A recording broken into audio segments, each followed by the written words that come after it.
देखिए, जो सारे सर्वे हैं, जो विश्लेषण थे, विशेषज्ञ थे, वो सारे नाकाम साबित हुए और हमारा भी उत्साह बहुत था और मेरे को व्यक्तिगत तौर से विश्वास था कि 4 में से 3 राज्यों में सरकार कांग्रेस की बनेगी।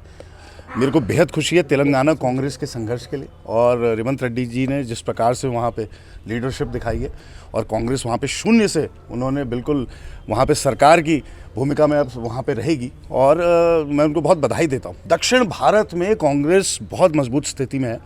ये लोकसभा चुनाव के मद्देनज़र एक बेहद ही महत्वपूर्ण आकलन है और लेकिन हाँ, जो हमारे हिंदी भाषी राज्य हैं वहाँ पे कहीं ना कहीं ये नुकसान हो रहा है, लगातार हो रहा है और ये नुकसान धार्मिक उन्माद मेरे हिसाब से बहुत बड़ा इसमें फैक्टर है।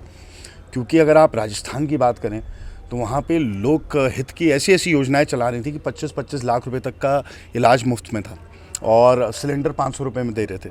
ओपीएस लागू कर दिया। तब भी ये जो विषय हैं जनता को, खैर जनता जनार्दन और लोकतंत्र जो भारत है और जो सबसे बड़ा लोकतंत्र है इस विश्व का, तो उनका जो जनमत है उसको हम नमन करते हैं, उसका साधुवाद करते हैं।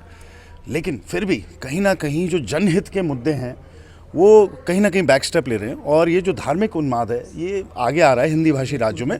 कांग्रेस को हाई कमान को बैठ के समीक्षा के साथ साथ इसका आकलन करके इसे काउंटर करने का एक रणनीति बनानी पड़ेगी लोकसभा के लिए। सर, आपको लगता नहीं कि जो रिजल्ट आया है तो इस पर लोकसभा में इसका इम्पैक्ट देखने को मिलेगा? नहीं, देखिए, लोकसभा का चुनाव राष्ट्रीय मुद्दों पर होगा। ये हम सोच रहे हैं स्थानीय मुद्दों पर जो चुनाव हो रहे थे, हम सोच रहे थे कि हमारी पकड़ स्थानीय मुद्दों पर इन राज्यों में बहुत अच्छी थी। क्योंकि देखिए, आप लोग को भी भली भांति पता है कि जब यहाँ भी चुनाव हो गए थे, उत्तराखंड की अगर मैं बात करूँ परिप्रेक्ष्य में, तो जितने जो विशेषज्ञ थे उन सब का आकलन ये था कि कांग्रेस की सरकार यहाँ भी बनेगी। जो स्थानीय मुद्दों पर हमने बहुत अच्छे विषय उठाए थे। तो अब ठीक है, हार जीत देखिए पहलू है एक सिक्के, लेकिन हार से मेरे ख्याल से इंसान ज़्यादा सीख सकता है और अभी हमें इस हार से उसकी समीक्षा भी करनी चाहिए और सीखना भी चाहिए।